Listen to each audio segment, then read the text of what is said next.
La genèse un peu de la brouette, c'est parti d'une discussion que l'on a eue au sein d'abord du conseil municipal, bien entendu. Moi je savais qu'il fallait qu'on raménage, on avait eu la discussion au niveau du conseil de dire qu'il faut raménager cette ancienne école parce qu'elle était fermée depuis 2004.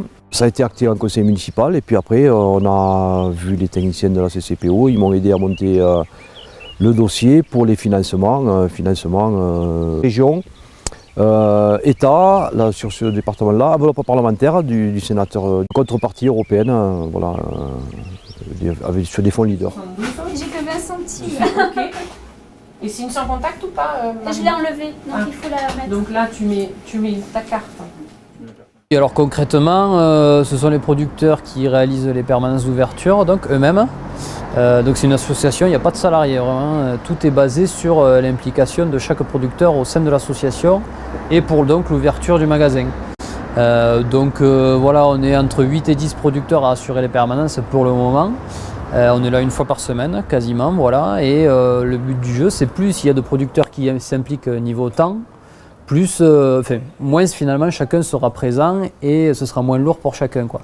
On espère être 2-3 de plus pour être là une fois tous les 15 jours et assurer quand même du coup l'ouverture 5 jours sur 7 pour avoir un réel service aux habitants de Nalzin et des villages alentours, mais aussi du passage, Lavelanet-Foix, etc.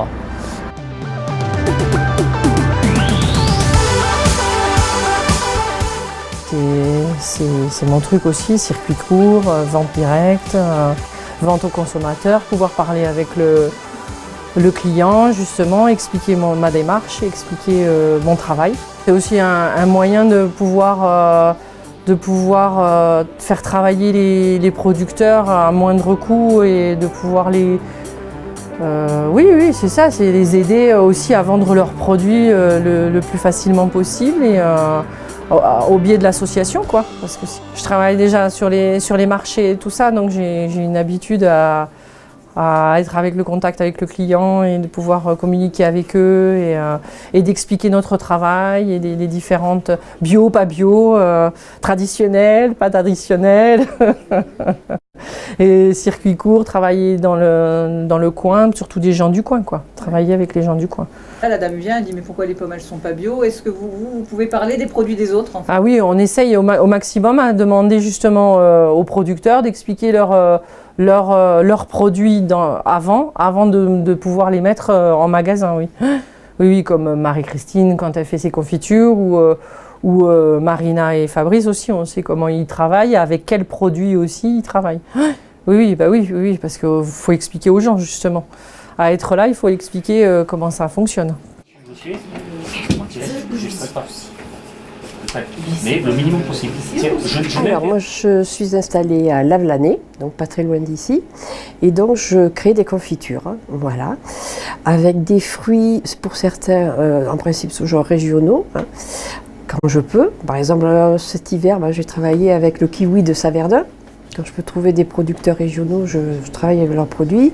Et ensuite, je fais certains produits comme les confits d'oignons pour les fêtes de Noël. Et toute l'année, par contre, j'ai un produit phare, c'est le poivron rouge au piment d'Espelette. Le but de faire revivre un lieu qui était fermé. Je ne suis pas originaire de la région, donc je connaissais personne. Et de rencontrer tous ces producteurs avec qui je suis devenue amie. Et de travailler avec eux, c'est vraiment très agréable. C'est quelque chose de très enrichissant. Je viens une fois, des fois 2 fois par semaine. Voilà, ça dépend de la possibilité. Si une collègue est malade ou un problème, on se remplace mutuellement. Il n'y a pas de souci. Et on s'organise de cette façon-là. Voilà, c'est très simple. Sans souci, sans complication.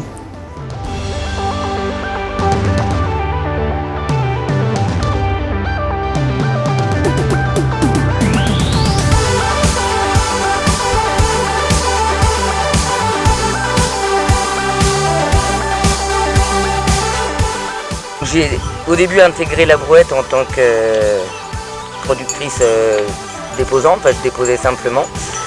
Et petit à petit, j'ai rejoint l'équipe de permanents parce que je trouve que c'est un projet vraiment très intéressant.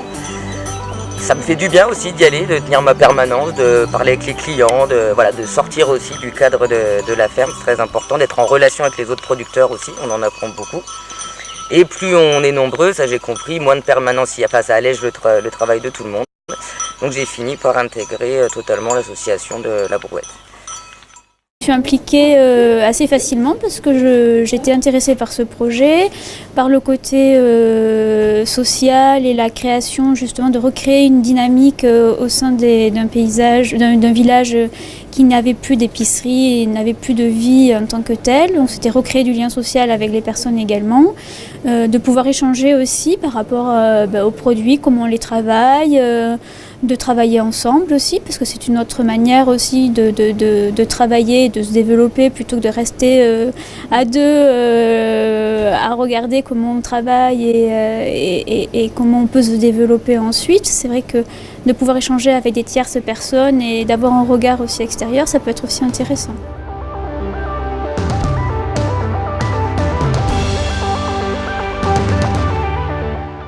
J'ai pensé que c'était une bonne idée.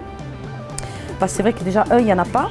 Et puis les gens veulent de plus en plus la qualité des produits et du local. Et puis c'était une bonne façon aussi de faire un petit peu de pédagogie aux gens en expliquant pourquoi il n'y a pas de tomates en hiver, etc., etc., etc.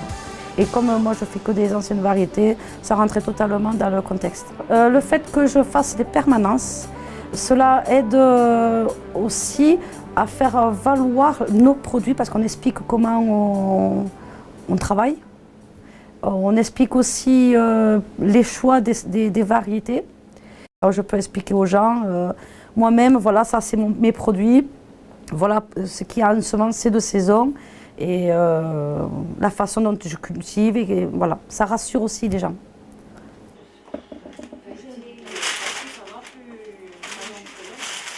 Ça fait 4 ans que j'habite à Lavelanet et je passe devant 3 fois par semaine. Donc je viens faire mes courses ici à peu près une fois par semaine. Depuis pas longtemps après l'ouverture, j'ai découvert ça au travail, ils faisaient passer des tracts. Et puis voilà, je viens faire mes courses une fois par semaine environ pour les fruits, les légumes, la viande principalement, la limonade maintenant et le coca d'Ariège. Les œufs, depuis peu, et voilà. De plus en plus, et j'espère que ça va continuer. Aïe. Tu l'as fait passer? Ouais. Ça vient en plus de mes autres activités, ouais. Enfin, de mon autre activité de circuit court. Puisque je fais de la vente directe à la ferme, je travaille avec certains petits magasins qui se fournissent auprès des producteurs locaux, donc j'ai l'habitude en fait du circuit court. Donc c'est pour mettre tous les œufs dans le même panier, puis en même temps, ça me fait connaître. Voilà, j'étais vraiment très contente de pouvoir participer dès le départ à cette aventure extraordinaire.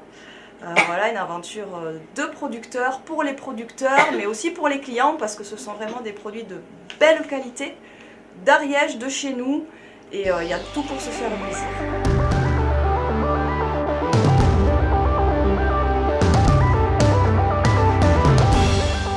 Voilà, ouais, c'est-à-dire que moi j'ai déjà plein de points de vente, mais la Brouette c'était une initiative où là on est vraiment, c'est de la vente directe, il n'y a pas d'intermédiaire, donc il y a vraiment quelque chose de plus, quoi. C'est quelque chose, il y a vraiment le producteur met vraiment ses produits en direct à la vente et ça permet aux gens d'avoir un autre contact, je pense, que chez un revendeur, quoi. Voilà, c'est cette idée-là, et puis cette idée aussi que ce qu'on a commencé à faire déjà pas mal de fois, c'est de pouvoir organiser des repas pour des occasions, des cérémonies, des vernissages ou autres, avec uniquement nos produits, quoi. Et ça c'est génial quand les gens du canton, du secteur vont dans une soirée ou dans une animation et mangent uniquement que les produits du secteur, quoi. Ça nous permet en fait d'être tous regroupés et de proposer une table ariégeoise avec les produits du pays Qatar. Ça c'est génial. Alors ça fait à peu près un mois, un peu plus d'un mois, voilà, que nous sommes que nous faisons partie de cette merveilleuse aventure. Évidemment, ça nous a enchanté, le concept, ce partage aussi entre producteurs, entre artisans. Le contact avec les clients. Voilà. Aussi. Oui.